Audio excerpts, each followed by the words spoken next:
Hello, my name is Les Brown. This is Mamie Brown's baby boy, and I want to thank you so much for joining us. You know, at this particular time, I want you to, first of all, pat yourself on the back and take the time to thank yourself for becoming involved in a process for looking at your life. If there's ever time that we need to begin to stop and think and assess ourselves, that time is now. When you begin to look at the foreclosure rate that's going on in the country and the foreclosures and the bankruptcies, and in addition to that, the violence and people losing their jobs and the level of uncertainty and fear that people are feeling. And I think there's a level of stress in the air unlike anything we've ever felt before. And so just to take the time to think, to pause, and particularly not only looking at what's going on, but asking yourself the question, how's this affecting me? You know, we want to all become successful, but I've found that there's some success that's toxic success. What I mean is that you don't want to end up going after goals and dreams and neglect yourself. I want you to think about your goals and dreams and things that you want to achieve, and at the top of the list, I want you to put up there your strategy for being here. I just came from the doctor. Let me share something with you. I don't care what goals and dreams that you have. You've got to have your health in order to be here. So at the top of my list, and I'm suggesting you put it at the top of your list, your strategy, your game plan for being here. What are you going to do to take better care of yourself? That's one of the first things I want to ask you about. Because when I look at my life at 64, and I used to think people in their 50s were old, but now that I'm 64, I said, look here, people in their 80s and 90s, they're old people. My goal is to be here not only just to see my grandchildren, but to see my great-grandchildren and my great-great-great-grandchildren. But in order to be here, that's not just lip service, that's a commitment with my time, with my energy, and the choices that I make. So I want you to think about your strategy for being here, and I want you to think about your goal for securing your life in your future. See, as I get older, my goal right now is to become an asset to my children rather than a liability, financially and physically. See, I don't want to be a burden to my children. I don't even know if they like me that well. I love my mama. My goal and dream was to take care of my mother. I did that. I bought her a home. I took care of her until she's 89. But children, they're different today. These are different type of people up in here. You don't know what this generation might do. Now, I know they say, Darren, we love you, but I really, really want to stay in good shape and take care of myself because I don't want to be around the house and my kids saying, look here, who's going to take care of him today? All he's doing is sitting around talking to himself, talking about, yes, I can, and yes, I will, talking out of his head. No, I don't want that kind of party for me. My goal and objective is to die young at an old age. So I have a game plan. I don't like to eat vegetables all the time, but now I feel like a silly wabbit. Why? Because I realize at this stage of my life, I've got to eat more vegetables, I've got to get more rest, I've got to drink more juices, and I've got to do all of the things that make the healthy choices that will say to my body, Les, you plan to be here, I see that you're serious, so I'm going to take care of you. I do 160 push-ups every morning nonstop. Why? I couldn't do that at 15 or 20. But at this stage of my life, I've got to do those kinds of things in order to challenge my body, to stretch my body, and to indicate I plan to be here. What's your plan? What's your goal? Because if you don't have a goal for being here is not a given. When I was a kid, we used to go to funerals of old people. I can't tell you how many young people whose funerals I've gone to. I can't tell you how many. And so, and there's something about between 40 and 60. I don't know what it is about that period in time. Between 40 and 60, if you're approaching 40, I can tell you, and you already know, life begins to intensify. Things happen to you, and things happen to people you care about. Between 40 and 60, if you can make it through that period, you can take a deep breath, because most people don't make 60. Most people don't. And why? And I think it's because people just take it for granted that they're going to be here. So I want to share with you some goals and strategies as you think about your goals. I want you to visualize yourself having optimal health. Having your right mind. I used to ask my mama, Mama, every Sunday you stand up in church and other older members of the church say, I want to thank the Lord for waking me up in my right mind this morning. Why do y'all say that all the time? She said, don't worry, son. You live long enough, you'll find out. She was absolutely right. I went in the room the other day to find something. I got in there, and I couldn't remember what I was looking for. I came out, I remembered what I was looking for. I went back in, I found it. Then I couldn't remember why I was looking for it. One of my children said, Daddy, you need some ginkgo biloba. I said, what's that? She said, something for your memory. I went down to the health food store. I was walking around. The lady said, may I help you, sir? I said, I forgot why I'm here. She said, you need something for your memory. I said, I know. So they took me over to a little section, and I bought the stuff, and then I took it home. Now, I can't remember where I put it. So when I got up this morning, I said, I want to thank the Lord for waking me up in my right mind this morning. See, if you woke up in your right mind this morning, that's a good thing. I called a friend of mine the other day, Miss Williams, said, Miss Williams, how you doing? She said, baby, I'm doing good. She said, I went to the bathroom by myself, not all myself. I said, too much information, too much information. Let me tell you something, but that's a good thing. I know about that. I've been in the hospital. I know what it is not to be able to move. I know what it is to have back challenges. I know what it is to be in pain. So this thing called life, you've got your health. Let me share something with you. That's a good thing. A friend of mine, Bishop T.D. Jakes, said, if you got a problem man or money can solve, you ain't got no problem. I can agree with that. And I learned some things going through that experience. And really, I should say, growing through that experience. My goal at that time was to be here. And trust me, it's better be seen than to be viewed. Are you feeling it, brother? Up in here, up in here. So I want you to think about your goals and dreams. And here's what I want you to do right now. I want you to say to yourself, it's possible. It's possible. And I want you to follow along with this process. As you think about your goals and dreams, I want you to write this down. I'm going to give you some strategies of maintaining this possibility mindset. I want you to write down mindset maintenance. Mindset maintenance. Let me share something with you. The easiest thing that I do every year is to live my dream. That is, helping people to realize their potential, to step into their greatness, challenging themselves, reinventing themselves, to start their own businesses. I've helped over 400 people earn millions of dollars.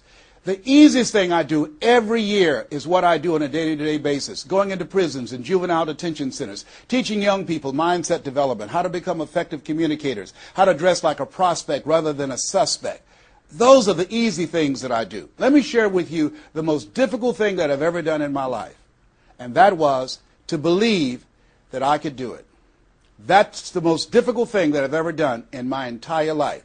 To believe that I, Les Brown, who was born in an abandoned building on a floor in a poor section of Miami, Florida, with a twin brother. We were adopted. We were 6 weeks of age by Mrs. Mamie Brown, and I called myself Mrs. Mamie Brown's baby boy. All that I am and all that I ever hope to be, I owe to my mother. I saw a sign once that said, God took me out of my biological mother's womb and placed me in the heart of my adopted mother. To believe that I, Les Brown, who was labeled educable mental retarded, put back from the 5th grade to the 4th grade, failed again when I was in the 8th grade, to believe that I had the ability to live the life that I'm now living. No one could have told anybody who knew me, including myself, looking in on us when Mrs. Mamie Brown was raising us in a poor section of Miami, Florida called Liberty City in Overtown, that I would be who I am right now. I didn't even know that. And I want you to think about your goals and dreams, and I want you to expand them. Why? Because it has been said that most people fail in life not because they aim too high and miss. No, most people fail in life because they're just like I was for 14 years. They aim too low and hit. And many never aim at all, not at all. They just go through life surviving. Someone said that many people die at age 25 and don't get buried until they're 65. I was talking to a friend of mine named Rosia, and I said, Rosia, how you doing? And she said, let me tell you something. Life is a mess. I said, girl, what are you talking about? She said, my life is a mess. She said, you know what? She said, I just was sitting up here thinking, I haven't lived. I haven't lived. She said, I've been working hard all my life, paying bills and taking care of my children, and my children are gone, and I've just been thinking, I haven't done anything. She said, when I die, I don't want when people view my body, I don't want them to say, oh, she had a funny expression on her face. I said, what do you mean by that? I don't want to have an expression that I'm mad. Because if I died right now, I would be mad. I said, why? What are some of the things you'd like to do? She said, travel. I would love to travel. I'd like to see the pyramids. I've never been to Paris. I want to go to Paris. I've never been there. There are things that I want to see, things I want to do. She said, I want to make a difference in young girls' lives, teenage mothers. I was a teenage mother. I want to be able to make a difference in their lives and see the impact that I had on their lives. And she mentioned a variety of things. And I remember a story about a lady who went to the doctor, and she was diagnosed with terminal cancer. And she came home, and she was sitting at a table, and she was drinking some coffee, and all of a sudden, she just looked up and she said, "I refuse to die an unlived life. I refuse to die an unlived life." And she decided that she was going to live. That up to that point, her life was for her family, for her children, for her husband, but she had left herself out of the equation. Have you ever done that? I remember at a period of my life, I was going to work, and I was working on a job that I hated. And at the same time, I was praying that I wouldn't get fired. I was praying that I wasn't laid off. I was miserable. Nobody was holding a gun to my head, but I showed up every day, and I used a flimsy excuse. Well, I got to pay the bills. I've got a car payment I have to pay. I have a family. I have children. I have a car note, and I have a mortgage note I have to pay. I've got to survive. I was showing up for a paycheck. Ladies and gentlemen, that's not living. And a friend of mine said, "You know when people change?" And I said, "No." He said, "When they get to the point when they say, 'I've had it. I've had it.'" I think the only reason that you're listening to me right now, the only reason that you're watching this webinar, that there's somewhere in your heart of hearts that you've said, as you looked at your life, you said, "I've had it." And not only have you said, "I've had it," but you said also in your heart of hearts, "I can do better than this." And let me share something with you. You can. Because if anybody told me, and I'm going to share some things with you that I've done, not for the purpose to impress you, but to impress upon you what the possibilities are when you work on your mind and have mindset development. Because I've found that how people live their lives is a result of their state of mind. It has been said, you don't get in life what you want, you get in life what you are. So part of the process, number one, is expose yourself to positive messages. See, what I'm doing right now, I'm distracting the story that's going on in your head right now. How you live your life, how I live my life, how all of us live our lives is a result of the story we believe about ourselves. And most of us are born into stories. I was born into a story where we were poor, but we didn't know it. I didn't know we were poor until I got on a bus with my mother going to do domestic work on Miami Beach. And when we crossed the Venetian Causeway and I saw those big, beautiful hotels, and I was in the homes with my mother making up beds and cleaning, and we ate the food left over from the families that she cooked for. And we wore the hand-me-down clothes of the children that she kept. And I kept saying, "Mama, what is it, boy?" As we got ready to pack up to go back home and to Overtown and Liberty City and all the poverty and filth and the violence there, I was saying, "Why can't we stay here? Why can't we stay here?" She said, "Leslie, we can't." "Why?" "Because we can't." "Why, Mama? Why can't we?" She said, "It's just the way it is. Now shut up." And I kept saying to myself, why is that the way that it is? And I guess I was okay for Wesley and Margaret Ann and Leonard and Angelo and Sharon and Linda, but it wasn't okay for me. I was curious. I wanted to live like Mr. Sidursky lived. I wanted the big car that he had. I wanted that big home that he had. We lived in a 2-bedroom apartment. It was 7 of us, plus Mama. He had a big mansion, just 3 of them, 10,000 square feet. I said, "Mama, what is it, Leslie? One day, I want to buy you something just like this." My brothers and sisters, when we were on the bus going back, they were just engaged in playful things. I was thinking and dreaming. Mama didn't understand why I was thinking like that, because I'd been exposed to positive messages. I had to take care of Mr. Sidursky. I had to shine his shoes and clean his office. And every day when he was listening to motivational messages, I was hearing those things too. Earl Nightingale, we become what we think about. All of us are self-made, but only the successful will admit it. In order to be successful, you must be willing to do the things today others won't do in order to have the things tomorrow others won't have. Your mind is a machine. You must program yourself for success.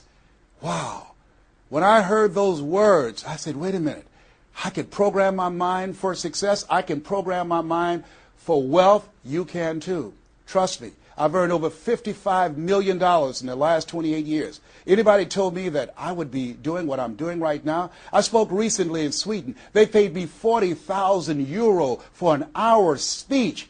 I had no idea that this Les Brown that you now see have the ability to do that. I used to work for the Miami Sanitation Department as a garbage collector. I used to be a janitor. I used to do door-to-door sales. I used to work for Sears in Miami on Biscayne Boulevard. I had no idea this Les Brown that you now see had the ability one day to give lectures at Harvard or Yale or Dartmouth University. I had no idea that this Les Brown existed. I don't tell you that to impress you, but to impress upon you. There is more in you. Simba, there's more in you than you have been expressing.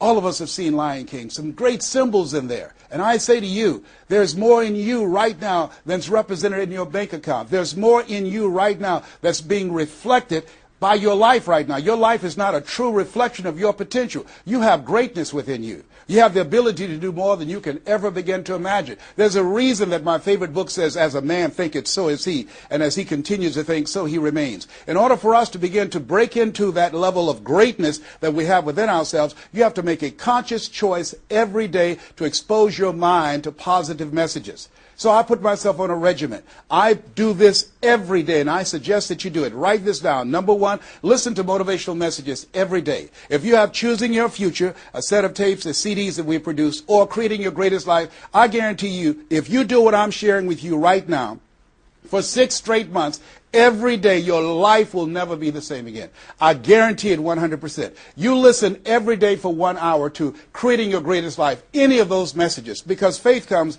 by hearing and hearing and hearing. What it will begin to do is interrupt the story in your mind. It will override the story that you believe about yourself. It will distract all the negative thoughts that you have that's holding you back, that held me back for 14 years. When I used to go see the #1 motivational speaker on the planet, Zig Ziglar and Tony Robbins, and my heart said, I can do that. I love to help people. I'm just like my mother. And then my mind would ask how. And I went from my heart to my mind. And my mind would say, Les Brown, you don't have a college education. Les Brown, you've never worked for a major corporation. Les Brown, you were labeled educable mental retarded. They call you DT, the dumb twin. You're not as smart as your brother. Have you ever thought about something you wanted to do and you convinced yourself that you couldn't do it? See, sometimes we need to have some external voices. And so by listening to motivational messages, that began to override the negative thoughts that I had about myself in my mind. And it gave me a new story and empowered me and gave me a vision of myself beyond my circumstances and mental conditioning and started me to writing a new chapter in my life. And so now, money will never be another issue for me. And that was an issue for most of my life because I didn't know what I didn't know and I thought I knew. So one you have to do is that you have to have a mindset development strategy where you are deliberately taking an hour every day listening to a motivational message. Every day. Here's something else. Read 10 to 15 pages of something positive every day. Why? And read it with conviction and stay focused. 10 to 15 pages every day. This is 7 days a week? Absolutely. Absolutely. Every day, McDonald's know that you know where they are. Burger King know that you know where they are. But every day they have some advertising. They have billboards. They have radio. They have television. Why? Because by exposing you to those messages, that will begin to impact your behavior. And it will drive you into the place to purchase what they're advertising. Now you're advertising for your greatness. And faith comes by hearing and hearing and hearing and hearing. So you want to listen to positive messages every day. You do this, I'm telling you, your life will never be the same again. And read 10 to 15 pages of something positive every day. I read 2 to 3 books a week. Why? Because I have goals and dreams of things I want to achieve. I want my life to count. I want to make a greater impact. At this stage of my life, I'm working on my children's education. A good man leaves a legacy for his children's children. So I'm working on their education at this point in my life.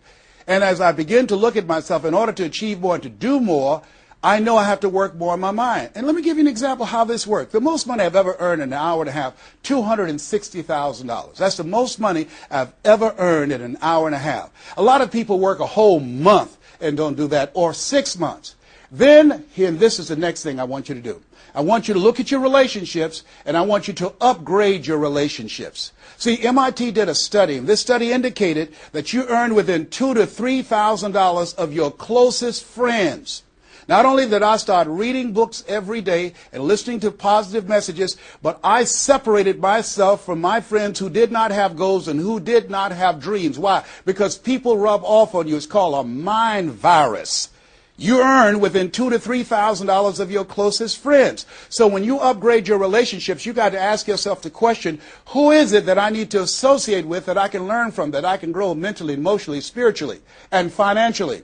By aligning myself with another person that I can learn from. And Dr. Dennis Kimbrough said, if you're the smartest one in your group, you need to get a new group.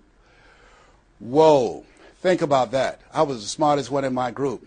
And then one person called me who had been admiring me for years and said, Les, I want you to coach me and my trainers on how to tell a story and create value for an audience. And I want to share with you some things. I want to teach you some things, old man. I said, is that right? He said, yes. You always say you're never too old to learn and you're never too young to teach. I want to teach you some things. I said, okay, I'm open to that. Now, let me share this with you. He blew my mind. The most money, as I mentioned to you, I've ever earned, speaking to over 8,000 people in Salt Lake City, Utah, $260,000.